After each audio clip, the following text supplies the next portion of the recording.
என்ன கேட்டிங்கன்னா போட்டி பொறாமை இல்லாத துறைன்னு ஜோதிடம்னு சொல்லுவேன். நான் ஏன்னா எனக்கு எனக்கு வந்து அன்றாடம் ஃபோன் போட்டு நல்லா பண்றேன்னு சொல்றது மேக்ஸிமம் ஜோதிடர்கள் தான், சக ஜோதிடர்கள் தான். நானே அதுக்கு வந்து சாட்சி சாமி. எனக்கு என்னோட சீனியர்ஸ் எந்த அஸ்ட்ராலஜருக்கு ஃபோன் போட்டு பேசினாலும் அவங்க எந்த டவுட் கேட்டாலும் உடனே அப்படியே முழுசா அந்த ஃபோன்லேயே சொல்லுவாங்க. கொஞ்சம் கூட ஒளிவு மறைவு இருக்காது சாமி. அப்படியான துறை தான் இது. ஏன்னா இது இந்த துறை வந்து ஒரு கலை, சரஸ்வதி கடாட்சம் கொண்ட ஒரு கலை. இதுல வந்து ஒளிவு மறைவு பாலிடிக்ஸ் பண்றதுக்கு இங்க வேலையே கிடையாது. இங்க வந்து கோடிக்கணக்கான மக்கள் இருக்கிறாங்க. ஒரு ஜோதிடர் தான். அப்போ நீங்க எத்தனை பேருக்கு பார்த்துட முடியும்? ஒரு நாளைக்கு எத்தனை ஜாதகம் பார்க்க முடியும்?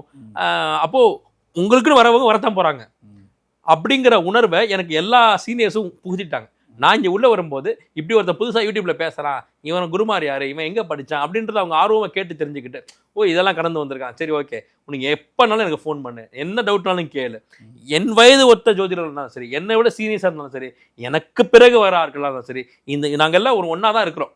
எங்கே பார்த்தாலும் சிரிச்சுக்கிறோம், பேசிக்கிறோம், ஒருத்தர் ஷேர் பண்ணிக்கிறோம். ரொம்ப ஒற்றுமையாக பயணிச்சுக்கிட்டு இருக்கக்கூடிய ஒரு துறை தான் அது ஜோதிடம்னு நான் சொல்லுவேன்.